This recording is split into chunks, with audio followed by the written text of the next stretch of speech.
Hello everyone, and welcome back. If you're one of those folks who have been enjoying the Rome 2, you might be a little bit frustrated by the existence of Shadows of Change DLC, which is coming up. And if you're a Warhammer fan, you might be a little frustrated with the Shadows of Change DLC, which is coming up because of the debacle around the price. Sorry, I thought I would cut a little joke at CA's expense there. But no, I'm back with some Rome 2 replays.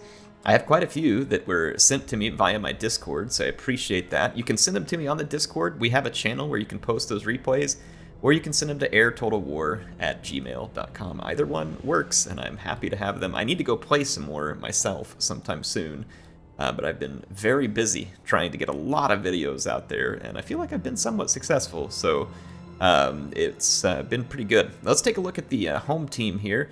Nervii, it's going to be interesting. Let's see. They're actually playing player 4, I believe, based on the composition here, because it's a mix of units. And then we've got, yeah, they're player 4. It looks like the Suebi are going to be player 2, which is the, sorry, player 4 is kind of just the at-large, like they can do a little bit of everything. Player 2 is our skirmish and spears. Player 1 is our melee, and that's going to be Egypt here. I get them confused sometimes. So, and then we've got the Armenians coming in as player 3, which is the cavalry. I'm going to actually have to pause it because it looks like these teams might collide early here. So let's go through the builds.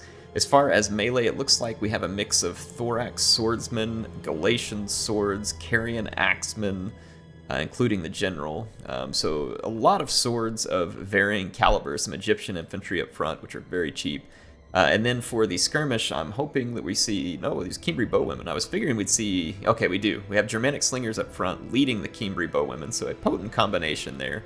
And then as far as spears, we got spear wall, spear brothers, Wodenaz spears, and more spear wall. And for the Armenian cavalry, we're going to have armored horse archers out here, including the general. And then we've got eastern cataphracts on both flanks and some mercenary Cappadocian cav in the middle. The Nervii are doing a little bit of shenaniganry here. I like it. They've got a mercenary Germanic scout rider and a mighty horse.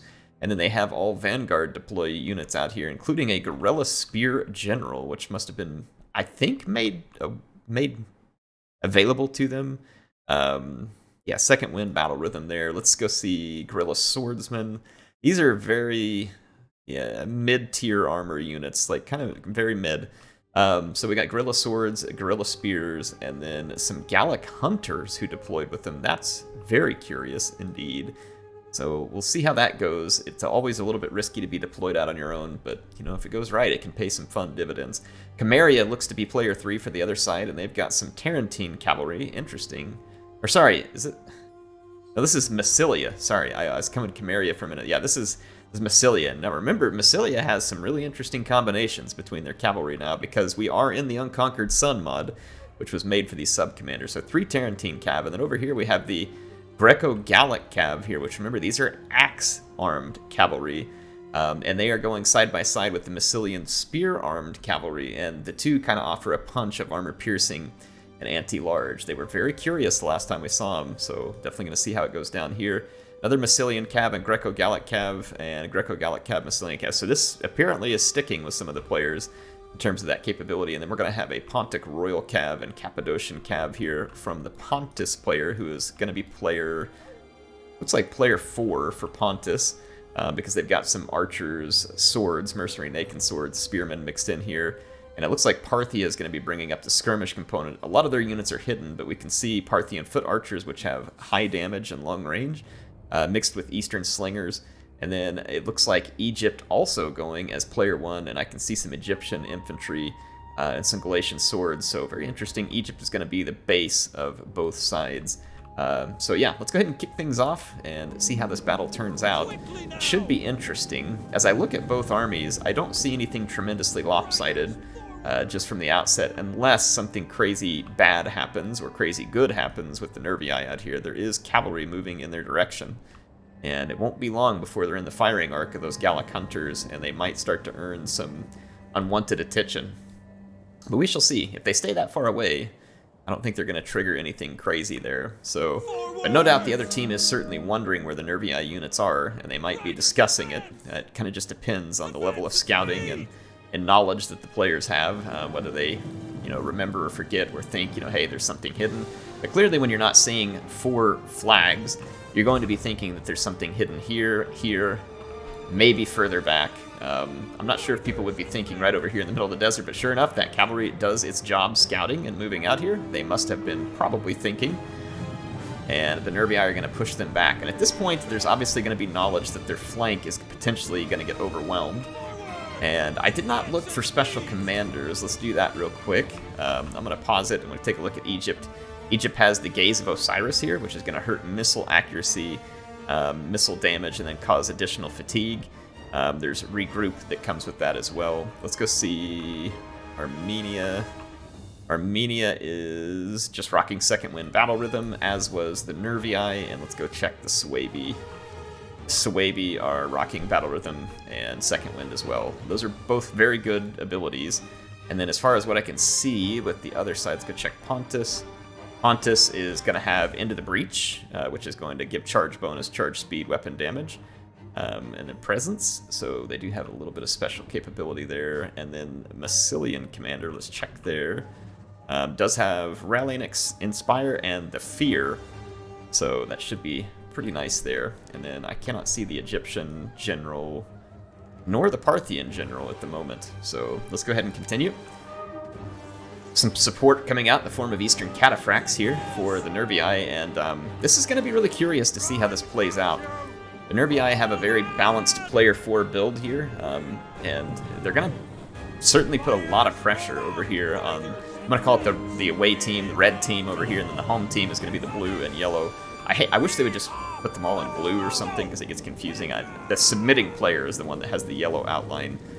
So I guess I can kind of understand why it's different, but it also gets a little frustrating. We've got this Egyptian infantry going toe-to-toe with Spear Brothers, and it looks like some archer fire is underway. I would expect those Eastern Slingers and Parthian Foot Archers to put up a pretty significant fight.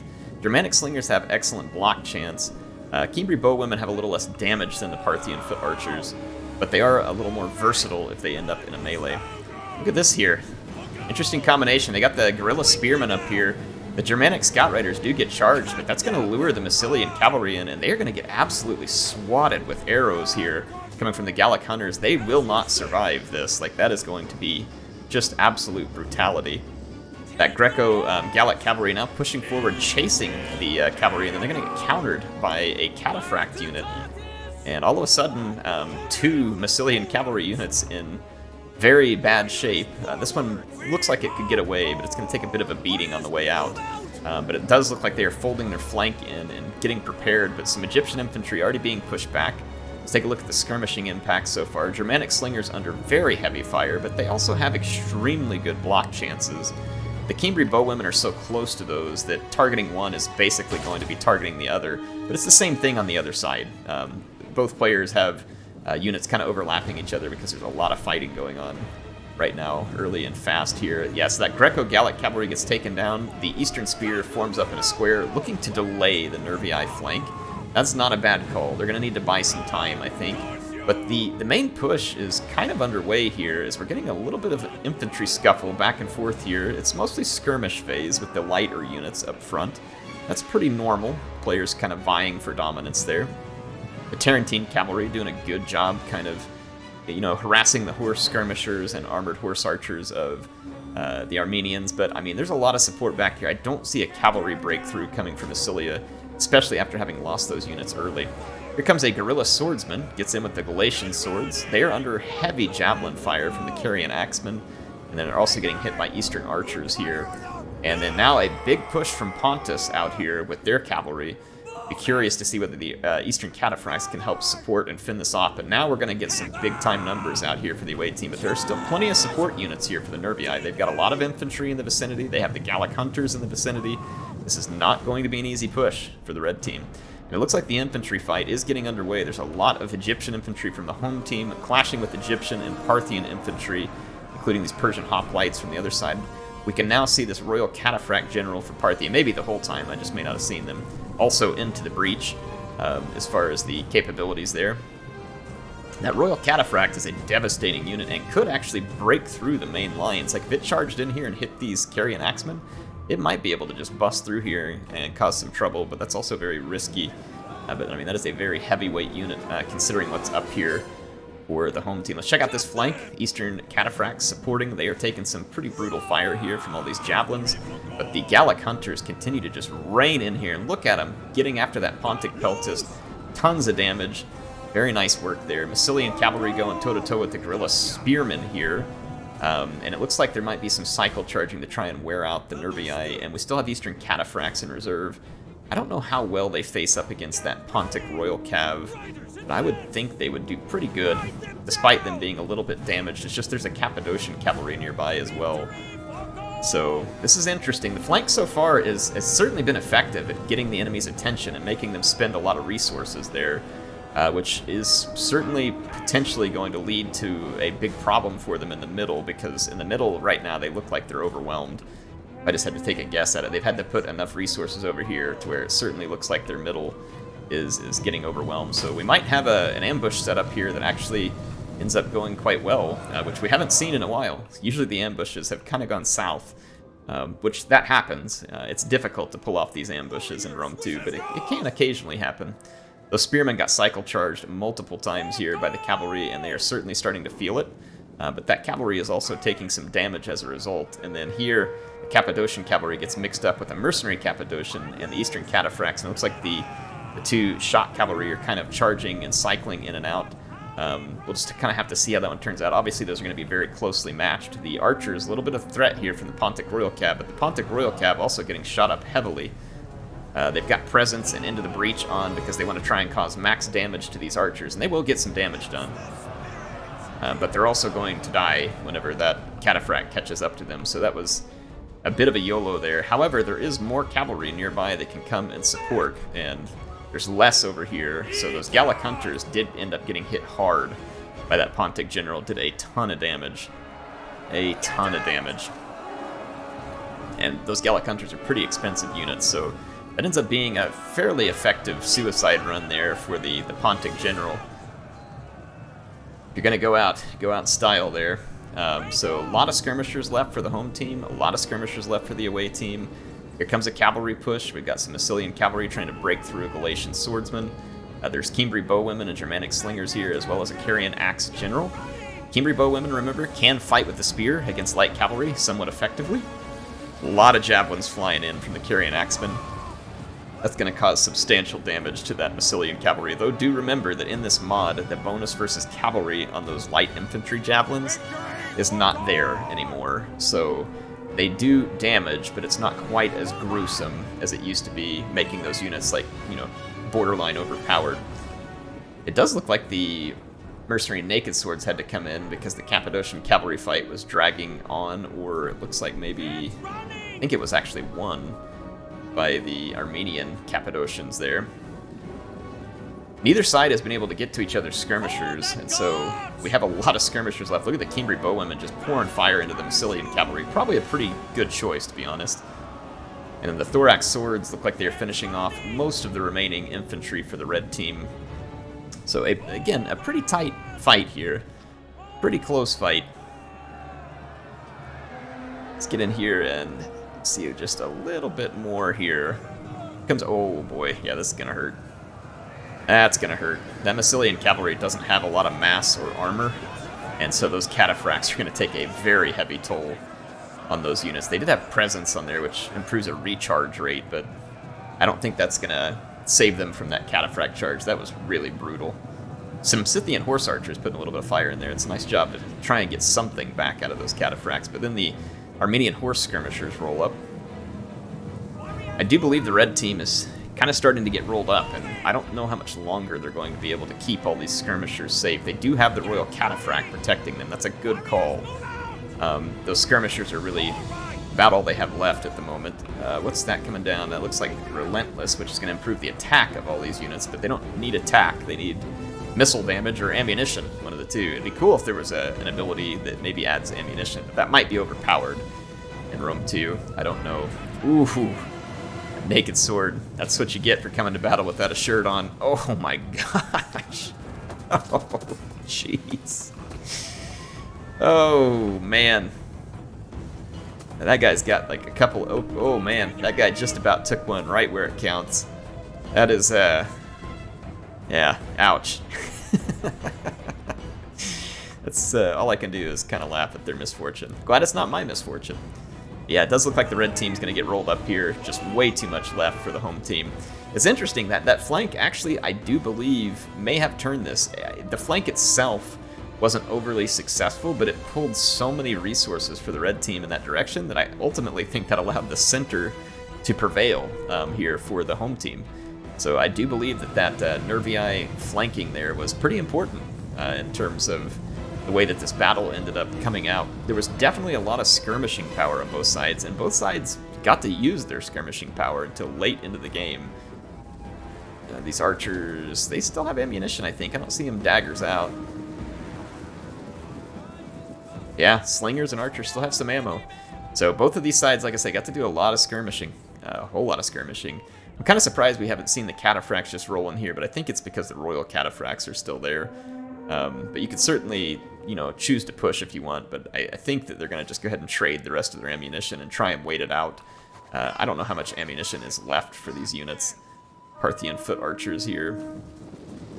Persian light archers mixed in there as well. The light archers don't do quite as much damage, but they do the same range. Parthia's got excellent foot skirmishers. Very good skirmish capability, both on horse and on foot.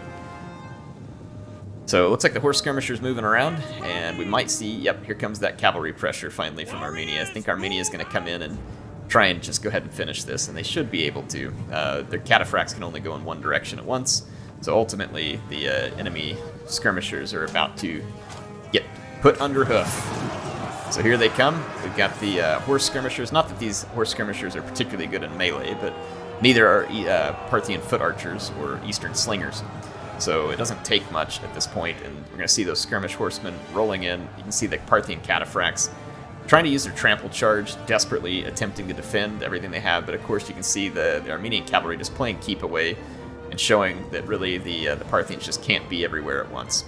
So that's going to end up costing them here. Look, here comes the armored horse archers just really coming in and throwing down here. They've really put a lot of damage. They're probably into heavy shots. At this point, I see 40 missile damage, so I think they've got heavy shot turned on. That also increases armor piercing when you use heavy shot. And that'll really help shred through those cataphracts, who are also unshielded, I believe. Yeah, they're unshielded. So, in any case, cool one there. Definitely hope you all enjoyed this one. Great battle. Appreciate all the players who were involved. We'll give them a thanks. So Magnus, Weeb, Marcus, Ninja Keeper, War, Lux, Joe T, and Jack of Diamonds. We appreciate all of you playing a really fun battle here. So I have to say, we'll start off with the Nervii Ninja Keeper there. Interesting pick and an interesting result here. I think that was successful. You all tell me what you think down in the comments, but I definitely think that was successful. And then if I take a look at Marcus Decimus here, really nice Swaby build. I almost said Germanian build. I'm used to Rome 1 still. I'm so old. I like the combination of skirmishers. This is a deadly combination. And then, of course, the Cimbri bowwomen being able to fend off light cavalry to a degree is kind of handy. Spear Wall, Spear Brothers, good picks. And the Weeb King here with Egypt. It's an interesting pick for the melee line, but it kind of makes sense because Egypt can just put huge numbers out there, and a lot of them have a lot of javelins. And numbers are a big deal in this game mode.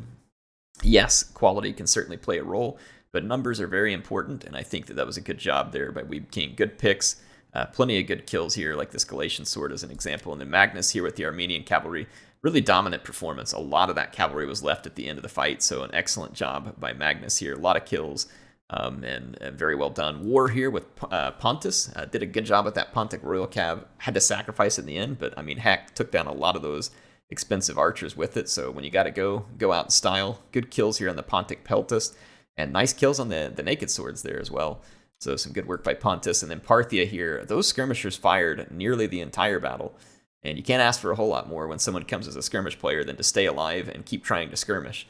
And so I think overall they did a good job. They weren't able to turn it, but a good job by Lux. Joe T here with Massilia. I love the combination of cavalry here with the Massilian Cav and the Greco-Roman Cav. I think that's a cool combination, and it's quite potent, and there was a few times when that cavalry did get quite dangerous, but Magnus kind of combined with the Ninja Keeper's troops to do a good job to really make it difficult for Zhou Ti to be super effective against those cataphracts, like we've seen that axe cavalry can be in other battles. But a good pick by Zhou Ti. Jack of Diamonds here coming in, so a lot of kills. I didn't notice the Royal Peltas General during that battle, but definitely got a lot of kills.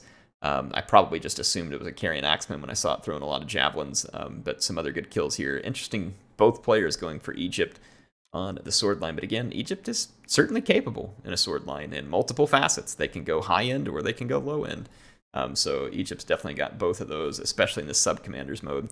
Hope y'all enjoyed it. HeirofCarthage signing out. I'll see you soon with some more action in Total War Rome 2 and in Total War Warhammer 3.